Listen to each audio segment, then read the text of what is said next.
Tudo bom, meus amigos do terceiro ano? Como é que estão vocês? Vamos dar continuidade ao nosso assunto de filosofia, filosofia política.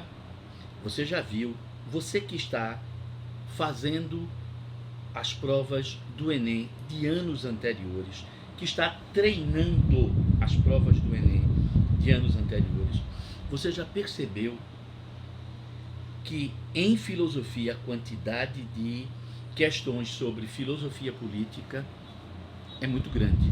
Das 8 questões de filosofia, pelo menos 3 são sobre filosofia política.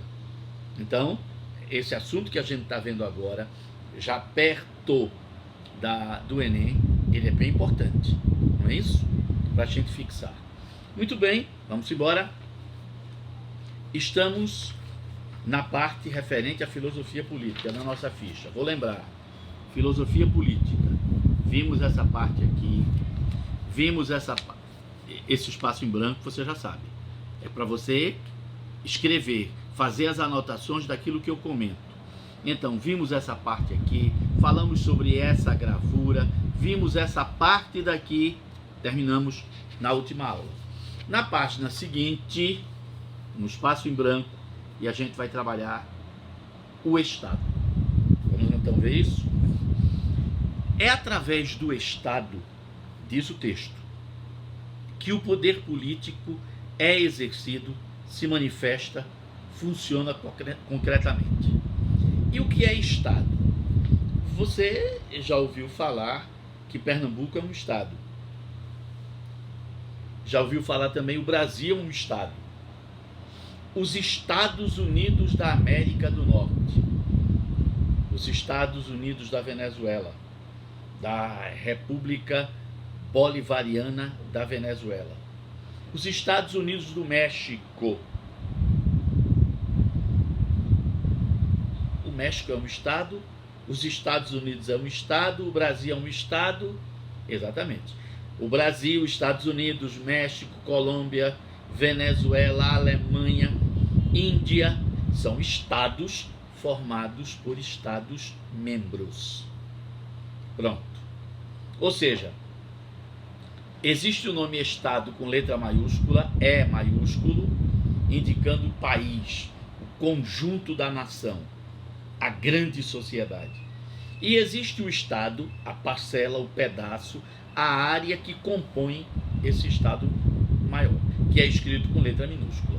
Pernambuco é um estado, Alagoas, Sergipe, 26 estados e um Distrito Federal formam o Estado brasileiro.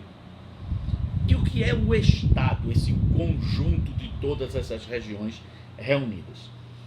Existem várias definições para dizer o que é um Estado. Eu vou usar aqui a definição que foi criada por um teórico, um jurista e um filósofo alemão, logo depois da Primeira Guerra Mundial, chamado Hans Kelsen. Hans Kelsen é um teórico da estrutura do Estado. Foi ele um dos criadores da chamada República de Weimar. Você deve ter estudado isso com o professor de História, né?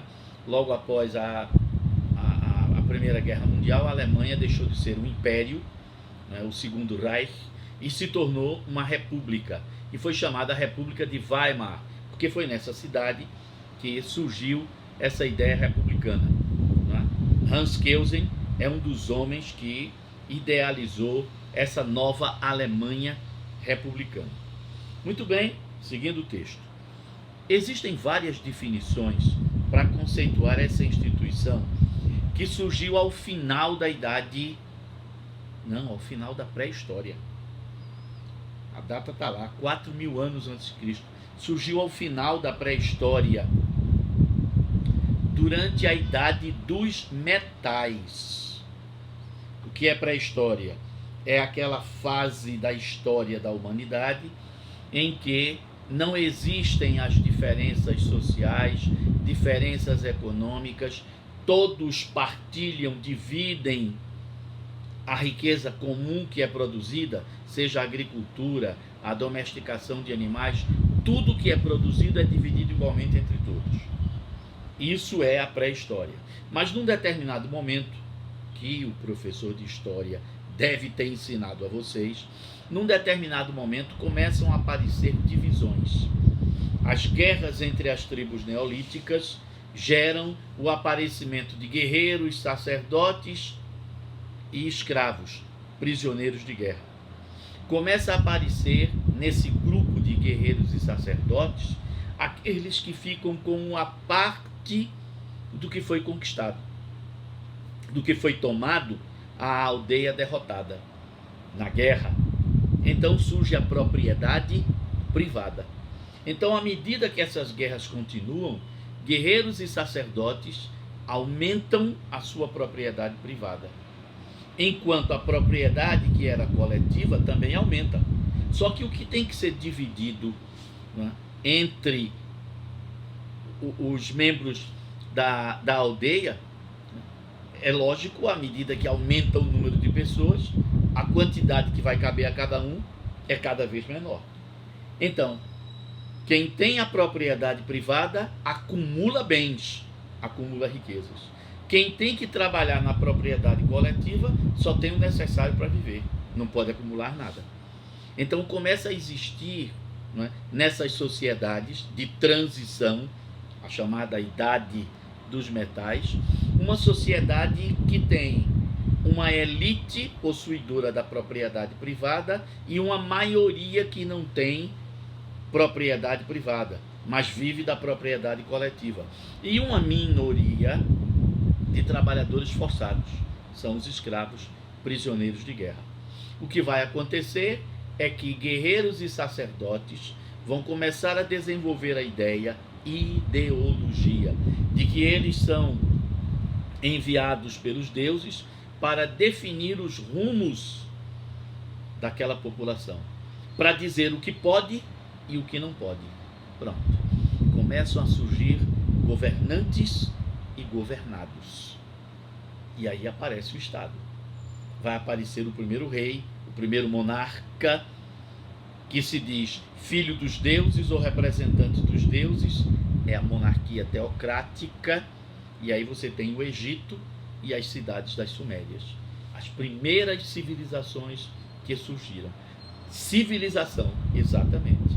Civilização é quando você já tem cidade, produção de excedente, comércio intenso, uso de metais, sociedade dividida em governantes e governados. Não, isso é uma civilização. Então, lá pelo ano 4000 a.C., nessas regiões que a gente chama o fértil crescente, especificamente no Egito e no sul da Mesopotâmia, a Suméria, aparecem os primeiros estados.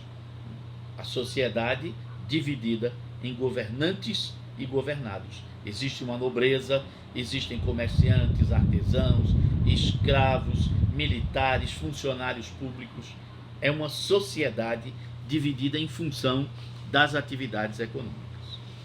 Os grandes teóricos sobre o Estado contemporâneo foram Marx. Atenção, não senhor, não é Marx, não tem R, é Marx. Você estudou em sociologia, começa com W, isso, Max Weber, que a gente não diz Max Weber na pronúncia alemã, Max Weber, pronto, Max Weber e Hans Kelsen. Kelsen, K-E-L-K-E-L-S-E-N, Kelsen. Muito bem. São Max Weber e Hans Kelsen. Weber diz que o Estado é a instituição política, política quer dizer ligada à polis, ligada ao poder, à administração, dirigida por um governo independente, com força coercitiva, ou seja, com o poder de dizer pode, não pode, e quem fizer errado vai preso, com força coercitiva em um território definido. Todo estado tem um limite, tem fronteiras. O presidente do Brasil manda só no Brasil, não manda nem no Uruguai, nem nas Guianas. em um território definido, subordinando os cidadãos que ele governa ao seu poder. Pronto. Isso é a definição de Weber. Kelsen afirma algo parecido. Eu vou utilizar a definição, o conceito de Hans Kelsen. Estado é a sociedade politicamente organizada. Politicamente organizada. Você está preenchendo isso? Sociedade politicamente organizada em um território definido e com um governo soberano. Soberano ou independente. Aí é a mesma coisa. Um governo soberano. Soberano não tem nada a ver com monarca. A palavra soberano aí quer dizer independente. E com um governo soberano ou independente. Vamos explicar essa definição. Estado é a sociedade politicamente organizada em um território definido e com um governo soberano. No texto ainda, no texto. Politicamente organizada quer dizer dividida em governantes e governados. Dividida em governantes e governados.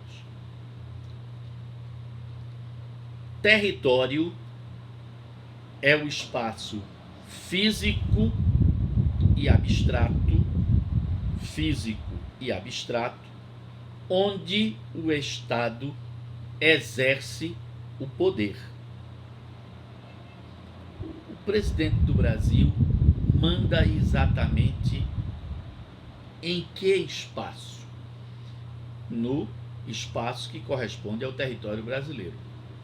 Mas o que é território brasileiro? Tem gente que pensa que é só o chão que a gente pisa até a beira do mar ou até a fronteira com outro país. Não. Território é mais do que isso. Veja o que é território. Território é, dentro do parênteses, é o solo que a gente pisa. Mas também é o subsolo. O que está por baixo dos nossos pés é território brasileiro. Tanto que o que existe no subsolo, as riquezas minerais do subsolo, as riquezas hídricas, as riquezas líticas, líticas quer dizer pedra, por exemplo, reservas de mármore, de granito, não é? Pedras preciosas. Tudo isso que está abaixo do chão pertence ao Brasil. Está vendo? E, portanto, é território brasileiro. Ninguém pode explorar essas riquezas sem a permissão do governo brasileiro, que representa, teoricamente, a vontade do povo brasileiro.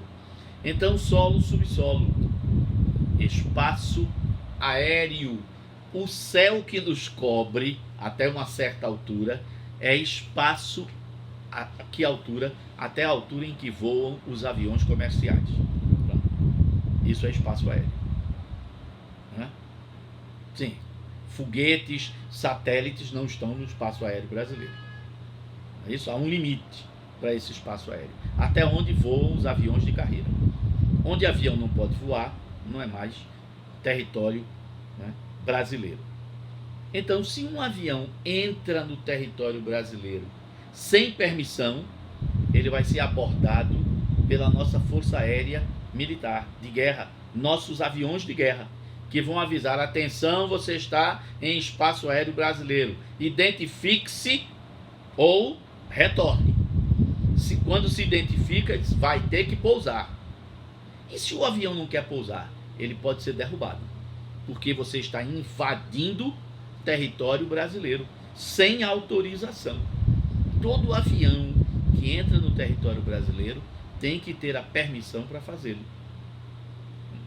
Claro que o avião já tem um registro, né? Eu não tenho que pedir todo dia, né, pelos aeroportos do Brasil essa permissão. Avião, aí prefixo P tal, XXTT, pronto. Aí o computador já confere: esse avião tem permissão para entrar no território brasileiro. Acabou-se. Mas um que não tenha, ele vai ser abordado. E se não se identificar e não obedecer às ordens, ele vai ser derrubado, porque ele está invadindo território brasileiro. Está pondo em risco a segurança nacional. que mais? Espaço aéreo, mar territorial.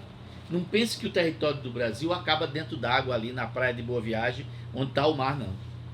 Dali até mais para dentro, quanto? 200 milhas náuticas. 200 milhas, meça 200 milhas náuticas. Uma milha náutica tem 1.600 metros. Então, 200 milhas, multiplique-se por 200. Até onde vai essa conta é território brasileiro. Portanto, se qualquer navio entra dentro desse espaço marítimo, ele está entrando em território brasileiro. E se não tiver permissão para fazê-lo, a nossa marinha pode botar ele a pique, pode afundá-lo, se ele não tem essa permissão, e se nega a dar essa permissão, e se nega a obedecer, ele pode ser afundado, torpedeado. É por isso que todas as riquezas que estão dentro desse território marítimo, desse mar territorial, pertencem ao Brasil. É por isso que nenhum navio pesqueiro do Peru, do Chile, do Japão, da França, pode pescar em nossas águas sem permissão. Se o fizer, está cometendo crime. E quem comete crime pode ser punido. Está vendo? Mar territorial. E o que tem no fundo desse mar, por baixo do leito do mar, do chão do mar, também pertence ao Brasil. Todo o petróleo submarino que está dentro do nosso território, do mar territorial, pertence ao Brasil. Está vendo? Está vendo por que nós temos tantos poços de exploração de petróleo dentro d'água? Porque não está na água dos outros, está nas águas que pertencem ao território brasileiro. Está vendo? O que é mais é território brasileiro? Mar territorial, aviões que têm a bandeira brasileira e que fazem voos internacionais são considerados territórios brasileiros. Vou dar um exemplo. Um avião vai fazer um voo, um avião da Gol, e sai de Recife em direção a Frankfurt, na Alemanha. O avião está cheio de pessoas e tem sentado em algumas cadeiras um japonês e um sul-africano. O japonês começa a dizer que a África é um continente pobre, miserável, que só traz doença para o mundo. O africano sentado junto dele, né, que fala inglês também, e o japonês está falando inglês, que é para todo mundo entender o que ele está dizendo. O sul-africano começa a dizer que a coisa não é assim, que ele respeite, que a África é um continente que foi o berço da humanidade. Tenta negociar, mas o japonês parece que está virado no cão, né? Parece um kamikaze, né, querendo destruir meio mundo, e se exalta e começa a ofender pessoalmente o sul-africano, e aí começa a ameaçar. A coisa se torna, os comissários de bordo tentam reverter a situação, mas o africano, não é, que chegou a levar uma tapa ou um murro do japonês, estava com uma arma, um canivetezinho, puxou o canivete, pá, e furou a barriga do japonês. Não foi um grande furo, não deu para matar o japonês, né? Sangrou um pouco, aí curativos seguram o sul-africano, não sei o que. O avião continua voando. Quando esse episódio aconteceu, o avião estava no meio do Oceano Atlântico. O piloto tinha duas opções: voltar para Recife ou seguir para Frankfurt. Ele preferiu seguir para Frankfurt. Quando chegou lá em Frankfurt, o japonês vai ser preso. Onde foi cometido o crime? Houve um crime dentro do avião. O crime foi cometido no Oceano Atlântico? Foi cometido no espaço aéreo de ninguém, porque no meio do Oceano Atlântico não tem nenhum país. O crime foi cometido na Alemanha, porque o sujeito foi preso na Alemanha. O crime foi cometido no Brasil, dentro de um avião brasileiro, de um voo internacional, dentro do avião, enquanto ele não tiver pousado, aquilo é território brasileiro. O camarada vai ser preso na Alemanha, o japonês, mas ele vai ser recambiado para o Brasil, porque ele vai responder, né, por ofensas. E o sul-africano, por ter, né, provocado uma lesão corporal, uma tentativa de homicídio, também vai ser julgado no Brasil. Ambos serão recambiados para o Brasil, porque o crime ocorreu dentro de um avião brasileiro. A mesma coisa se for um navio no meio do mar, fora do mar territorial brasileiro, no meio do Oceano Atlântico, ou do Oceano Pacífico, ou do Oceano Índico, pouco importa.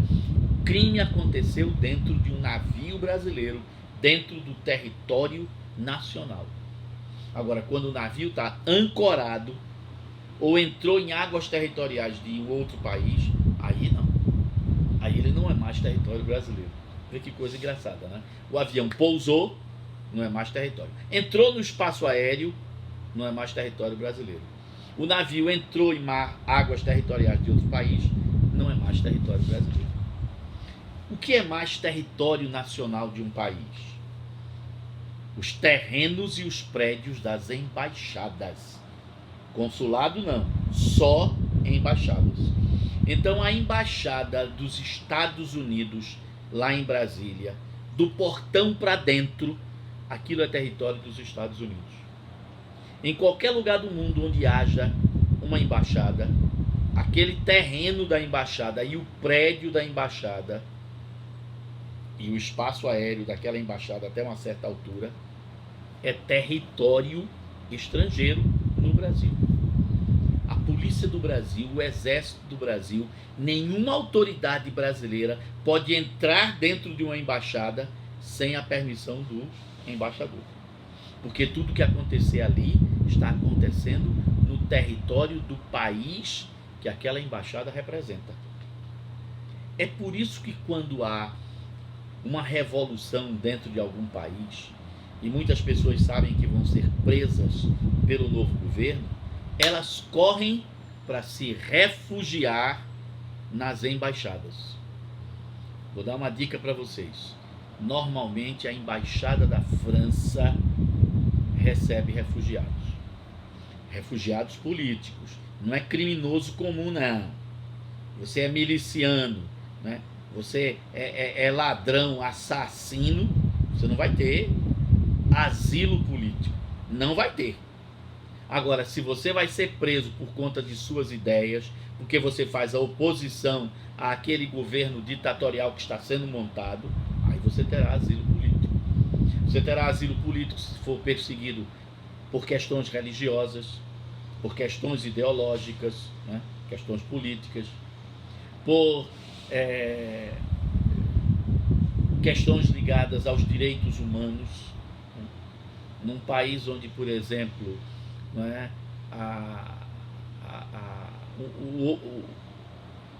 o homossexual é considerado criminoso e ele vai ser preso, né? Ou vai passar por um tratamento químico, né? Para abandonar, né?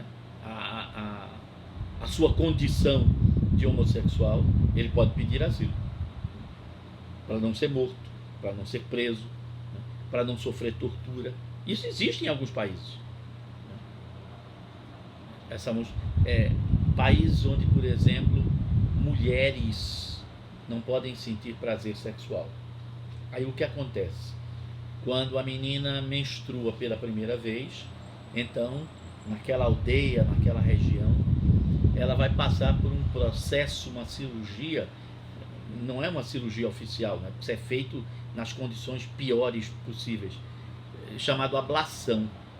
Ela vai ter o clitóris seccionado, cortado, para ela não ter prazer sexual. Essa monstruosidade existe.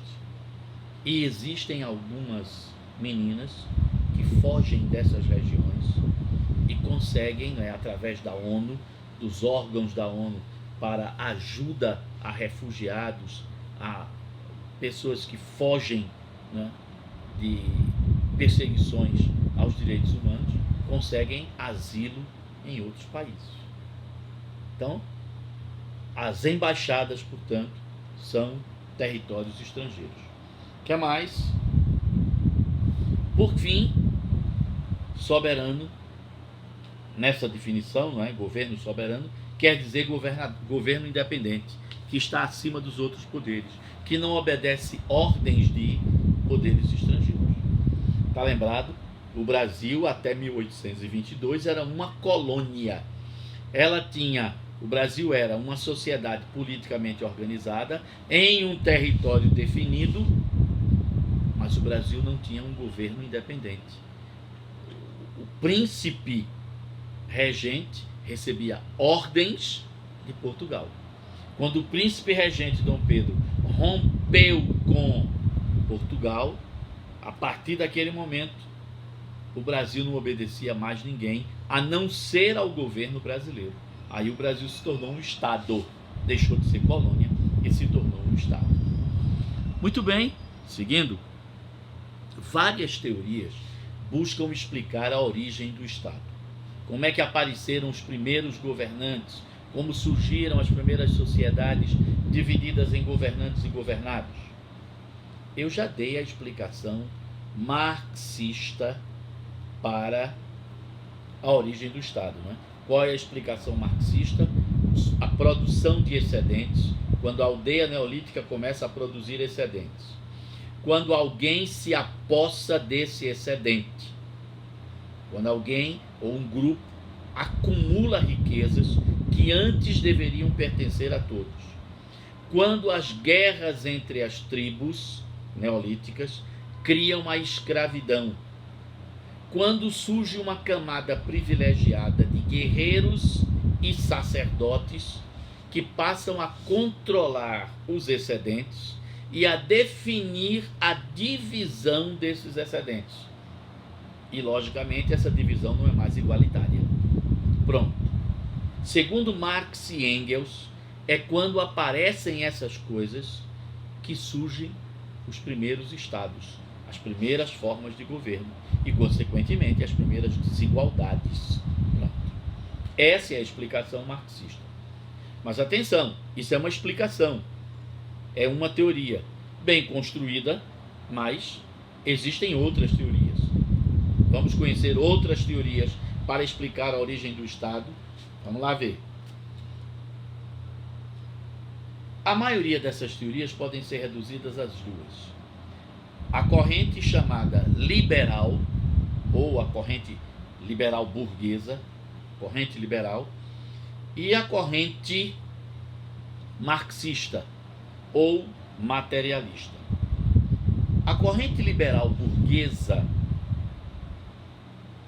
diz que o Estado surgiu como mediador quer dizer árbitro, juiz, mediador dos conflitos nas sociedades sedentárias que desenvolveram a vida urbana. Então, quando começam a aparecer as primeiras cidades, e dentro delas comerciantes e artesãos, e existem os camponeses, os proprietários de terra, os criadores de gado, e entre essas várias profissões, o escravo. Então, quando essa sociedade começa a se hierarquizar, os conflitos, os desentendimentos irão aparecer.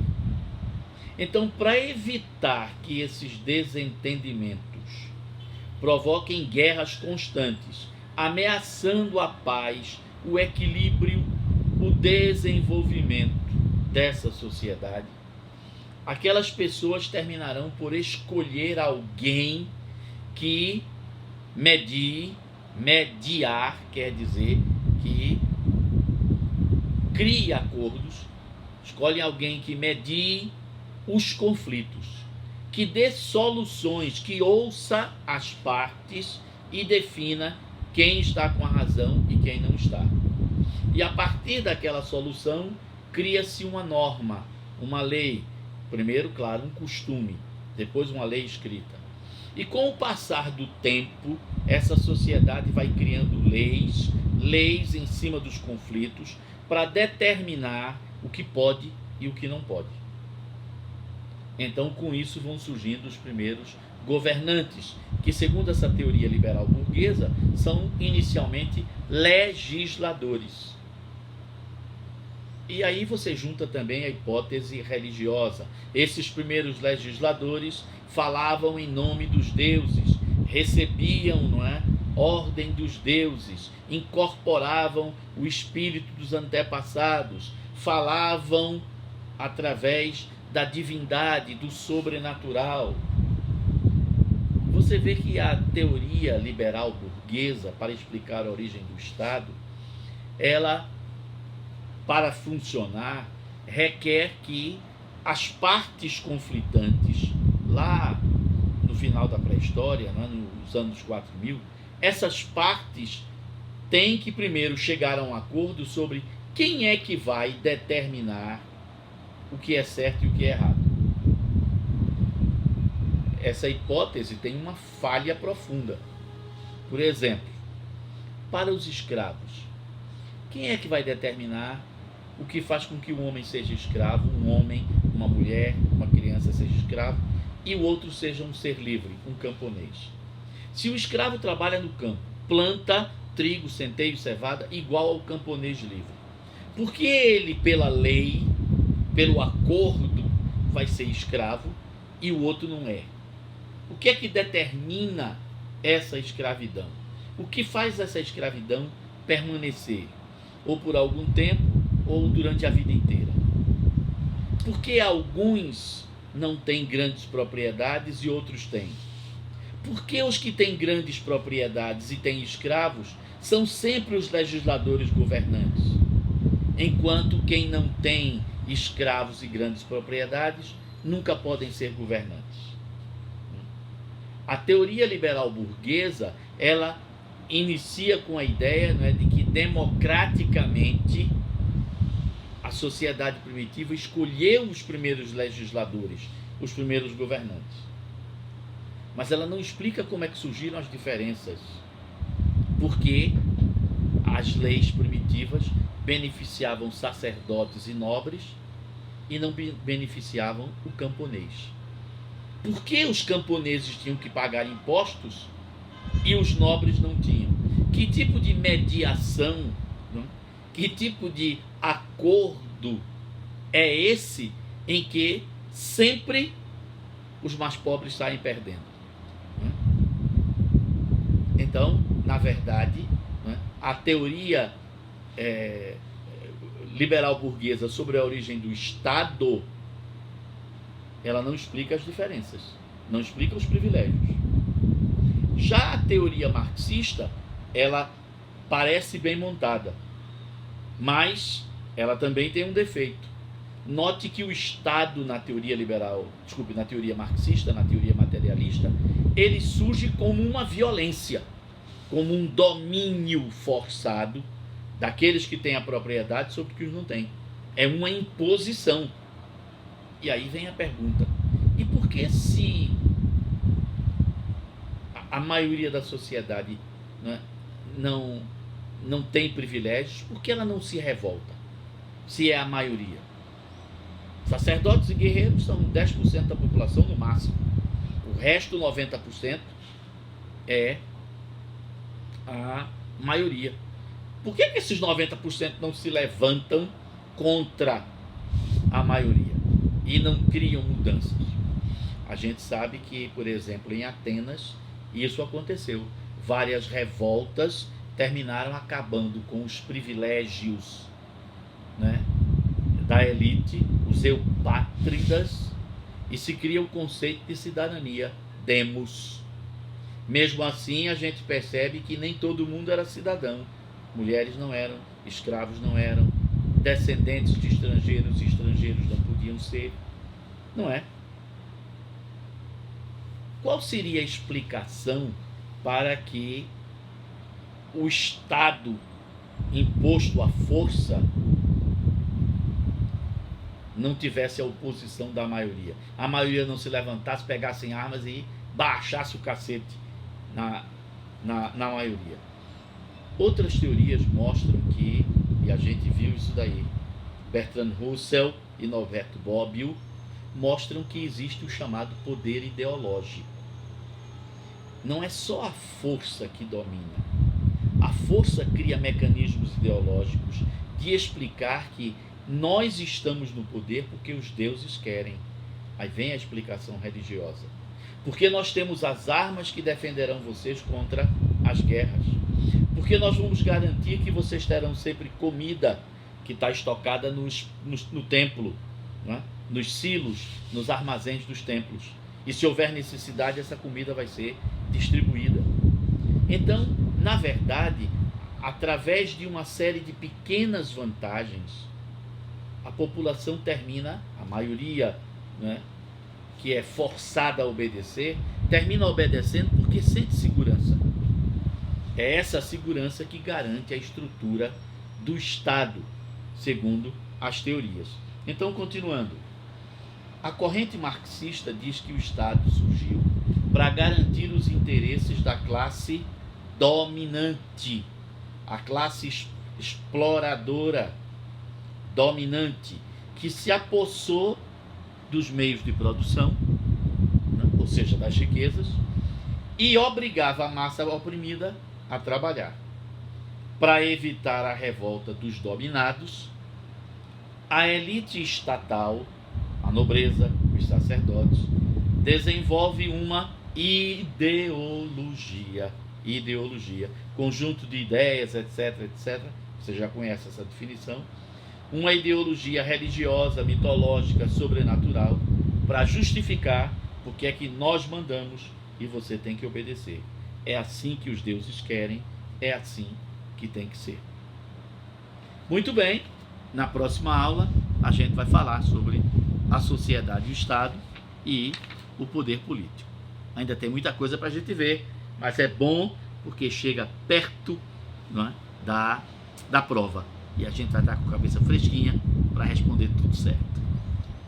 Até a próxima aula.